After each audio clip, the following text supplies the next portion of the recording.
Aswathy. Sunday mirror. Sunday ഞായറാഴ്ച, mirror കണ്ണാടി. ഞായറാഴ്ച കണ്ണാടിയോ? അങ്ങനെ ഒരു കണ്ണാടി ഉണ്ടായിരിക്കും. അല്ലാതെ ഒക്കെ അർത്ഥം ഉണ്ടച്ചു.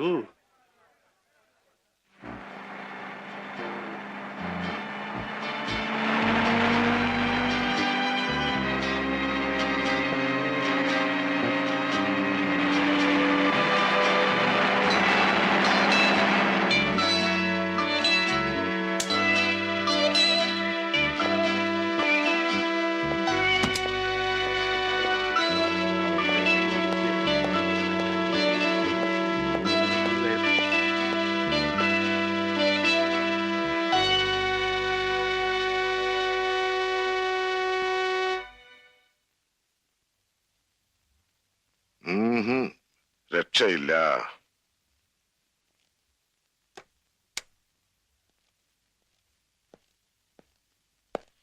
ഇരിക്കണം.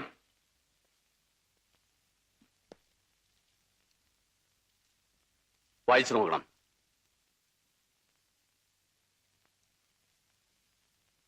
രണ്ടു മൂന്നെണ്ണം ആയാലും വരുന്നു ഡൽഹിയിൽ നിന്ന്. കുറച്ച് വായിക്കണം. Regret to inform you that the Home Department of the state is not giving sufficient moral support to the customs authorities to prevent the such and such activities. അല്ലേ? I will look into the matter, sir. കഴിഞ്ഞ പ്രാവശ്യം ഇത് തന്നെയല്ലേ പറഞ്ഞത്? നിങ്ങളുടെ ഇൻഎഫിഷ്യൻസിക്ക് ഡൽഹിയിലുള്ളവരുടെ ചീത്ത ഞാൻ കേൾക്കണോ? I will be alert, sir. പക്ഷേ കമോൺ, സാർ തന്നെ പിന്നെ എന്നെ റെസ്ട്രിക്ട് ചെയ്യരുത്. എനിക്കറിയാം നിങ്ങളത് പറയുമെന്ന്. ഞങ്ങൾ എന്തെങ്കിലും പറഞ്ഞാൽ വൈരാഗ്യം തീർക്കുന്നത് കയ്യിൽ കിട്ടുന്ന പാവങ്ങളോടാണല്ലോ. പിന്നെ എന്ത് ചെയ്യണം, സർ? അതറിയാമെങ്കിൽ ഞാനതിന് ചെയ്താൽ പോരെ? നിങ്ങളോട് പറയണോ? നിങ്ങൾ എന്ത് ചെയ്താലും ശരി, മേലിൽ ഇത്തരം കംപ്ലൈന്റ്സ് ഉണ്ടാവരുത്. Yes, sir.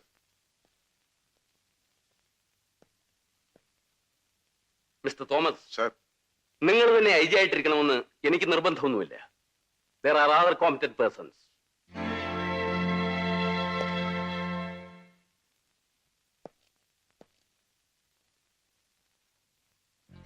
തന്റെ കീഴിൽ ഐ ജി ആയിട്ടിരിക്കണമെന്ന് എനിക്ക് വലിയ നിർബന്ധമൊന്നുമില്ല. തന്റെ സീമന്ത പുത്രനുണ്ടല്ലോ, അവനെയും കൂട്ടരെയും, അങ്ങനെ ഒരു പുത്രന് ജന്മം കൊടുത്ത തന്നെയും അകത്താക്കാൻ എനിക്ക് കഴിയാനിട്ടില്ല. പക്ഷേ കുറച്ചു കാലം കൂടിയേ ബാക്കിയുള്ളൂ ഈ ഉടുപ്പൂരാൻ. അതുവരെ പിടിച്ചു നിന്നാ കൊള്ളാമെന്നുണ്ട്. അതുകൊണ്ടാ ഗതി കെട്ടിട്ടും തന്റെ മുമ്പ് കൈയും കെട്ടി നിൽക്കുന്നത്. തനിക്ക് മനസ്സിലായോടൂ? മിസ്റ്റർ തോമസ് പോയില്ലേ? Sir,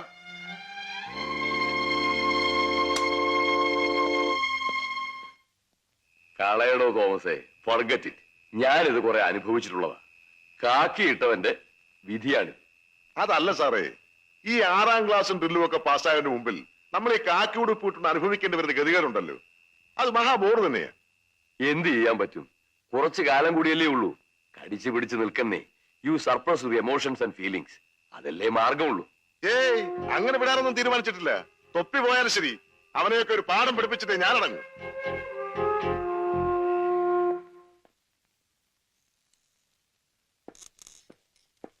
good morning sir. Jeevan ഇരിക്കൂ. Thank you sir. Your ex boss mister Tejpal ഡൽഹിയിൽ നിന്ന് എന്നെ വിളിച്ചിരുന്നു. ഞങ്ങൾ പഴയ സുഹൃത്തുക്കളാണ്. തേജ്പാലിന് ജീവനെ കുറിച്ച് വലിയ മതിപ്പാണ്. കൂട്ടത്തിൽ ഒരു കാര്യം കൂടെ പറഞ്ഞു. ജീവൻ അല്പം ചൂടനാണെന്ന്. പെട്ടെന്ന് പ്രതികരിക്കും. Rather A quick response. ഞാനിത് പറയാൻ കാരണം, ജീവൻ ഇന്നലെ ക്യാൻറ്റീനിൽ വെച്ച് രാഷ്ട്രീയക്കാരെ പറ്റി ചൂടായി സംസാരിച്ചതായി കേട്ടു. എനിക്കും അവർക്കത്തെ ഇഷ്ടമല്ല. ഇത് പോലീസ് ഹെഡ്ക്വാർട്ടേഴ്സ് ആണെങ്കിലും ഏറ്റവും കൂടുതൽ രഹസ്യങ്ങൾ ചോരുന്നത് ഇവിടെ നിന്നാണ്. പുതിയൊരു ഓഫീസർ അധികം സംസാരിക്കുന്നത് ഇവിടുത്തെ പൊളിറ്റിക്കൽ ഗോഡ് ഫാദേഴ്സിന് ഇഷ്ടമാവില്ല. I think you are intelligent enough to understand me. Yes sir. Sir, Pillai sir വന്നിട്ടുണ്ട്. വരാൻ പറയും. അപ്പോ ജീവൻ പോയിക്കോളൂ. Okay sir.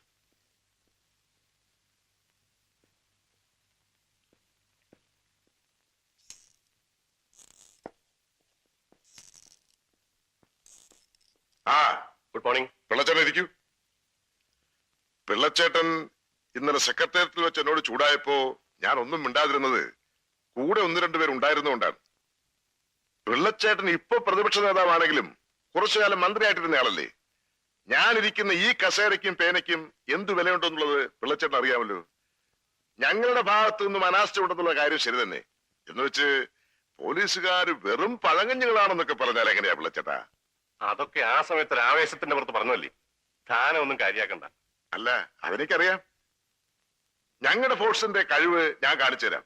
പക്ഷേ അതിന് പിള്ളച്ചേട്ടൻ എന്നെ സഹായിക്കണം. എന്നോട് ബഹളമുണ്ടാക്കിയതുപോലെ ചേട്ടൻ അസംബ്ലിയിലും ബഹളമുണ്ടാക്കണം. കുറെ ബഹളമുണ്ടാകുമ്പോൾ ട്രഷറി ബെഞ്ചുകാർ വളരും. മിനിസ്റ്റർ അന്വേഷണത്തിന് ഓർഡർ ഇടും. പിന്നെ ഞാൻ ഏറ്റു. മാളത്തിൽ നിന്നും തുരപ്പനെ ചാടിക്കുന്നത് പോലെ എല്ലാത്തിനെയും ഞാൻ പുറത്തു ചാടിക്കും. ഇനി അവൻ ആരായിരുന്നാലും ശരി, എല്ലാ കുട്ടിത്തേവാങ്കളെയും ഞാൻ അകത്താക്കി തരാം. സംശയിക്കണ്ട. ഇല്ല നിനക്ക് ഒന്നല്ല 9 നോട്ടീസാ എനിക്കെതിരായിട്ട്. നാളെ അസംബ്ലിയിൽ അവരെന്നെ പിച്ച് ചീന്തും. മുഖ്യമന്ത്രിക്ക് മകനെ കൊണ്ട് കിട്ടിയ ഒരു ഉപകാരം. അച്ഛൻ കിടന്ന് ബഹളം വെക്കാതെ കാര്യം എന്താണെന്ന് തെളിച്ചു പറ. എന്ത് തെളിച്ചു പറയാൻ? മകന്റെ അഴിഞ്ഞാട്ടത്തിന് മുഖ്യമന്ത്രിയുടെ അനുഗ്രഹാശസ്സുകൾ. പോലീസിനെ പാവയായി കയ്യിലടക്കി വെച്ചിരിക്കുന്ന മകൻ. ചീഞ്ഞു നാർന്ന് ദുർഭരണം. നാടുനില നടക്കുന്ന കൊലപാതകങ്ങൾ പിന്നിൽ മുഖ്യമന്ത്രിയുടെ മകന്റെ കറുത്ത കൈകൾ. ഇത്രയും പോരെ? ഇതിൽ കൂടുതൽ എന്ത് തെളിച്ചു പറയാൻ? ഇത്രേ ഉള്ളൂ. ഇപ്പോഴത്തെ പ്രതിപക്ഷം ഭരണത്തിലിരുന്നപ്പോൾ അച്ഛൻ തന്നെ അവർക്കെതിരായി ഇതിൽ കൂടുതൽ ആരോപണങ്ങൾ ഉന്നയിച്ചിട്ടില്ലേ? അന്ന് ഇതൊക്കെ പറയുമ്പോ നുണയായിരുന്നു എന്ന് എനിക്കറിയാം. ഇപ്പൊ അതല്ലല്ലോ കാര്യം. ഇന്നിപ്പോ പ്രതിപക്ഷമാണ് ആരോപണങ്ങൾ ഉന്നയിച്ചിരിക്കുന്നത്. നാളെ ഭരണകക്ഷി മുറുമുറു തുടങ്ങിയാൽ ഇപ്പൊ തന്നെ അവർ പലതും അറിയാം. തുറന്നു പറയുന്നില്ലെന്ന് മാത്രം. ഒരു പരിധി കഴിഞ്ഞാൽ പിടിച്ചു നിൽക്കാൻ എനിക്കാവില്ല. അച്ഛൻ ഇത് പറയുമെന്ന് എനിക്കറിയാം. എല്ലാം തുറന്ന് സമ്മതിച്ചേക്ക്. എന്നിട്ട് പീലാത്തോസിനെ പോലെ കൈ ഒഴിക്കോ. ഞാൻ അകത്ത് കിടന്ന് കമ്പി എണ്ണിക്കോളാം. പോരെ? ശേരൻകുട്ടി, എന്താ? നട്ടല്ലില്ലെങ്കിൽ ഈ വേഷം ധരിക്കരുതായിരുന്നു. പള്ളിക്കൂടം വാദ്യാരായിട്ട് കഴിഞ്ഞാ പോരായിരുന്നോ? ലക്ഷക്കണക്കിന് രൂപ മുടക്കിയിട്ടാ ഈ നിലയിലെത്തിയത്. MLA-മാരെ ചാക്കിലാക്കാനും ഇറക്കാനും കാശ് എവിടുന്നുണ്ടായെന്ന വിചാരം? അന്നേ അറിയാൻ പാടില്ലായിരുന്നോ?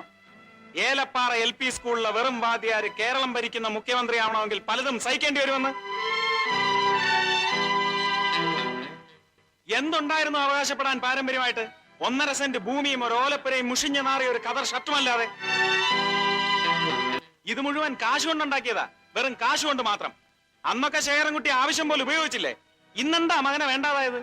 അങ്ങനെ പറഞ്ഞ് നീ എന്നെ ഇരുത്തിയൊന്നും വേണ്ട. അധികാരത്തിന്റെ സ്വാധീനം നിനക്ക് ആവശ്യമായിരുന്നു. ആയിരുന്നു. എന്താ സംശയം? പിന്നെ മോക്ഷം കിട്ടാനാ ഇഞ്ചിക്കാട്ട് രാമകൃഷ്ണപിള്ളയെ മുഖ്യമന്ത്രിയാക്കാൻ ശേഖരൻകുട്ടി പാടുപെട്ടത്? ശേഖരൻകുട്ടി, സാറിന്റെ പ്രശ്നം എന്താ? നാളെ അസംബ്ലിയിൽ പ്രതിപക്ഷത്തിന്റെ വായ അടയ്ക്കണം. പോരെ? അവരുന്നയിച്ച ആരോപണങ്ങളെ നേരിടാൻ അതിനേക്കാൾ ശക്തിയുള്ള ഒരു ആയുധം സാറിന് വേണം. അത്രയല്ലേ ആവശ്യമുള്ളൂ? അതുണ്ടാവും. ഞാൻ ഉറപ്പുവരുന്നു. പ്രതിപക്ഷത്തിന്റെ ലേബർ യൂണിയന്റെ യൂണിഫോമിന്റെ നിറം എന്താ? ബ്ലാക്ക്. റോസ്. അത് കുറെ സംഘടിപ്പിക്കണം. കൂലിക്കായാലും തെറ്റില്ല. നമ്മുടെ ആളുകൾക്ക് ആ യൂണിഫോം കൊടുക്കണം. എന്നിട്ട് ഇന്ന് രാത്രി ഭരണകക്ഷിയുടെ മെയിൻ റോഡിലുള്ള ഓഫീസ് തല്ലി തകർക്കണം. ഭരണകക്ഷിയിൽപ്പെട്ട ആരുടെ? സംശയിക്കേണ്ട. മുഖ്യമന്ത്രിയുടെ പാർട്ടിയുടെ ഓഫീസ് തന്നെ. ആസിഡ് ബൾബോ സോഡാ കുപ്പിയോ കുന്തമോ കുറുവടിയോ എന്ത് വേണേലും ഉപയോഗിച്ചോളൂ. ഓഫീസിനകത്ത് പാർട്ടിയുടെ പ്രവർത്തകർ കിടന്ന് ഉറങ്ങുന്നുണ്ടാവും. അവരെ വെറുതെ വിടണ്ട. ചെറുതായിട്ടൊന്ന് പെരുമാറിക്കൊള്ളൂ. പക്ഷെ സീരിയസ് ആകരുത്. ലോറൻസ്, നീ ഓർഗനൈസ് ചെയ്താൽ മതി. നേരിട്ട് ഇടപെടണ്ട. സാഗർ സമ്മതിച്ചു വന്നിരിക്കുന്നു. Decent idea. എനിക്കിങ്ങനെ ഒരു ഐഡിയ തോന്നിയില്ലല്ലോ. എന്നാ തോന്നിയിട്ടുള്ളത്? കറക്റ്റ്.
ആകാശവാണി, തിരുവനന്തപുരം, ആലപ്പുഴ, തൃശൂർ, കോഴിക്കോട്.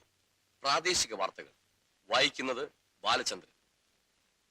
കഴിഞ്ഞ ഒരാഴ്ചക്കാലമായി നടന്നുകൊണ്ടിരുന്ന കേരള നിയമസഭാ സമ്മേളനം ഇന്ന് അനിശ്ചിതകാലത്തേക്ക് പിരിഞ്ഞു. മുഖ്യമന്ത്രിയുടെ പേരിൽ പ്രതിപക്ഷ കക്ഷികൾ ഉന്നയിച്ചിരുന്ന ആരോപണങ്ങൾ ഇന്ന് ചർച്ചയ്ക്കെടുക്കുവാൻ സാധിച്ചില്ല. ഇന്നലെ രാത്രി ഭരണകക്ഷിയിൽപ്പെട്ട കേരളദേശം പാർട്ടിയുടെ സിറ്റി ഓഫീസ് തല്ലിത്തകർത്ത പ്രതിപക്ഷത്തിന്റെ ക്രൂരമായ ചെയ്തികളെ പല പാർട്ടി MLA-മാരും നിശിതമായി വിമർശിച്ചു. തുടർന്നുണ്ടായ ബഹളത്തിൽ സമ്മേളനം തുടരാനാവാതെ സഭ നിർത്തിവെക്കുകയാണുണ്ടായത്. പ്രതിപക്ഷ കക്ഷികളുടെ ആരോപണങ്ങളെ ധീരമായി നേരിടാൻ തയ്യാറായി തന്നെ ഇന്ന് നിയമസഭയിലെത്തിയ മുഖ്യമന്ത്രിയെ പല പാർട്ടി MLA-മാരും പ്രശംസിക്കുകയുണ്ടായി. അറബിക്കടലിൽ പിള്ളേച്ച, അറബിക്കടലിൽ പിള്ളേച്ച, ജയ് ജയ് കേരള ദേശം, ജയ് ജയ് കേരള ദേശം, ഇഞ്ചി കാണാ നേതാവേ, ഇഞ്ചി കാണാ നേതാവേ, ധീരതയോടെ നയിച്ചോളൂ, ജയ് ജയ് ഇഞ്ചി കാളൻ, ജയ് ജയ് ഇഞ്ചി കാളൻ, കള്ളാകുള്ള പിള്ളേച്ച, കള്ളാകുള്ള പിള്ളേച്ച, പൊള്ളത്തരമോ രാഷ്ട്രീയം, പൊള്ളത്തരമോ രാഷ്ട്രീയം, അടിയുടെ ഇടിയുടെ വെടിയുടെ മുന്നിൽ, അടിയുടെ ഇടിയുടെ വെടിയുടെ മുന്നിൽ മുഷ്ടി ചുരുട്ടി എതിർത്തവർ ഞങ്ങൾ, മുഷ്ടി ചുരുട്ടി എതിർത്തവർ ഞങ്ങൾ, തോറ്റിട്ടില്ല തോൽക്കുകയില്ല, തോറ്റിട്ടില്ല തോൽക്കുകയില്ല, കേരള ദേശം സിന്ദാബാദ്, കേരള ദേശം സിന്ദാബാദ്, ഇഞ്ചിക്കാരൻ സിന്ദാബാദ്, ഇഞ്ചിക്കാരൻ സിന്ദാബാദ്, ജയ് ജയ് കേരള ദേശം, ജയ് ജയ് കേരള ദേശം, ജയ് ജയ് കേരള ദേശം, ജയ് ജയ് ഇഞ്ചിക്കാരൻ, ഇഞ്ചിക്കാര നേതാവേ, ഇഞ്ചിക്കാര നേതാവേ, ധീരതയോടെ നയിച്ചോളൂ, ധീരതയോടെ നയിച്ചോളൂ, ലക്ഷം ലക്ഷം പിന്നാലെ, ലക്ഷം പിന്നാലെ, എന്നെ വിട്ടിട്ട് പോലെ കള്ളാകുള്ള പിള്ളേച്ച, കള്ളാകുള്ള പിള്ളേച്ച, പൊള്ളത്തരമോ രാഷ്ട്രീയം, പൊള്ളത്തരമോ രാഷ്ട്രീയം, അടിയുടെ ഇടിയുടെ വെടിയുടെ മുന്നിൽ, അടിയുടെ ഇടിയുടെ വെടിയുടെ മുന്നിൽ മുഷ്ടി ചുരുട്ടി എതിർത്തവർ ഞങ്ങൾ, മുഷ്ടി ചുരുട്ടി എതിർത്തവർ ഞങ്ങൾ, തോറ്റിട്ടില്ല തോൽക്കുകയില്ല, തോറ്റിട്ടില്ല തോൽക്കുകയില്ല, കേരള ദേശം സിന്ദാബാദ്. കേട്ടില്ലേ? അസംബ്ലിയിൽ ഞാൻ നോട്ടീസ് നൽകിയപ്പോൾ ഇഞ്ചക്കാരൻ എന്തെങ്കിലും വേല കാണിക്കുമെന്ന് എനിക്കറിയാമായിരുന്നു. പക്ഷേ അയാൾ തുറുപ്പുലം തന്നെ ഇറക്കുമെന്ന് ഞാൻ വിചാരിച്ചില്ല. ഇതല്ലാതെ വേറെ എന്തായിരുന്നാലും ശരി അയാൾ ഇന്ന് വിവരം പറഞ്ഞേനെ. അതിന് തയ്യാറായാണ് ഞാൻ പോയത്. പക്ഷേ പാർട്ടി ഓഫീസ് ആക്രമിച്ചു എന്ന് പറഞ്ഞപ്പോ സംഗതി വഷളായില്ലേ? അതിന് ഇക്കാര്യത്തിൽ പിള്ളച്ചേട്ടൻ നിരപരാധിയല്ലേ? അതെനിക്കും തനിക്കും അറിയാം. പക്ഷേ മറ്റുള്ളവരെ പറഞ്ഞ് ബോധ്യപ്പെടുത്താൻ സമയമെടുക്കില്ലേ? ഞാൻ ഈ പറഞ്ഞതൊക്കെ strictly unofficial, of the records. ഞങ്ങളുടെ അനുമാനങ്ങളാണ്, ശരിയാകണമെന്നില്ല. പിന്നെ നിങ്ങൾ ഇത് പബ്ലിഷ് ചെയ്യുകയാണെങ്കിൽ അത് നിങ്ങളുടെ റിസ്കിലായിരിക്കണം. അറിയാതെ പോലും ഞങ്ങളുടെ ഡിപ്പാർട്ട്മെന്റിനെ മെൻഷൻ ചെയ്യരുത്. അത് പറയണോ? എന്ത് വന്നാലും അതിന്റെ റിസ്ക് എന്റെ മാഗസിൻ കവർ ചെയ്യും. Underworld king Sagar alias Jacky helps the chief minister to overcome the political crisis. എന്തു പറ്റി അശ്വതി? ഹേയ്, ഞാൻ എഴുതാൻ പോകുന്ന ആർട്ടിക്കലിന്റെ ക്യാപ്ഷൻ ഒന്ന് ആലോചിച്ചതാ. അധോലോക രാജാവിന്റെ രാഷ്ട്രീയ കുതിരക്കച്ചവടം. സാഗർ അഥവാ ജാക്കി മുഖ്യമന്ത്രിയുടെ രക്ഷയ്ക്ക്. ആ അപ്പോഴേ സാറേ, എനിക്ക് ജാക്കി ഒന്ന് പരിചയപ്പെടണം. അതിനെന്താ മാർഗം? അശ്വതി പരിചയപ്പെടാൻ മാത്രം അയാൾ അത്ര വലിയ ആളാണോ? After all is a third rate criminal. നിങ്ങൾക്കതായിരിക്കും, but to journalist is a hot subject. Hot subject. ഈ റാസ്കൽസിനെ ഒക്കെ ഗ്ലോറിഫൈ ചെയ്ത് എഴുതുന്ന നിങ്ങളെ വേണം പറയാൻ. അശ്വതിക്ക് വേറെ ജോലിയൊന്നുമില്ല. ജീവൻ എന്തിനാ ചൂടാവുന്നത്?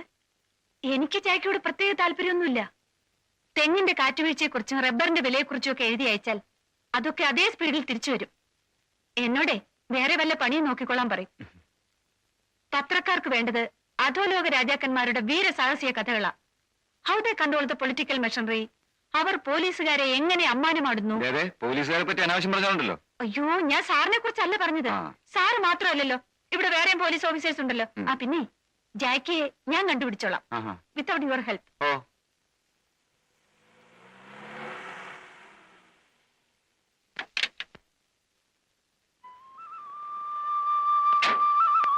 എന്തൊക്കെയുണ്ട് കുട്ടമ്പിള്ളേ? ഓ, കാവല വരെയൊന്ന് പോകാൻ അറിയണ കുഞ്ഞെ.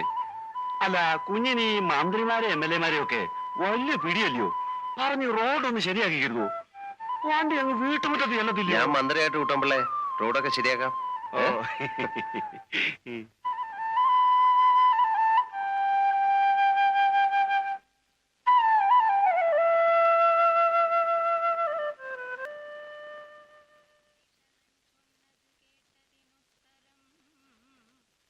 രാഘവൻ താനുമരുൾ ചെയ്തു, യുദ്ധേ ദശമുഖനെ കൊല ചെയ്തുടൻ ചിത്തകോപം കളഞ്ഞിടുവനിന്നു ഞാൻ എന്നരുളി ചെയ്തു നിന്നരുളും നേരം വന്ന പടയോടു ചൊന്നാൻ ദശാസ്യനും എല്ലാവരും നാം ഒഴിച്ചു പോന്നാലവർ ചെല്ലുമകത്തു കടന്നൊരു ഭാഗമേ.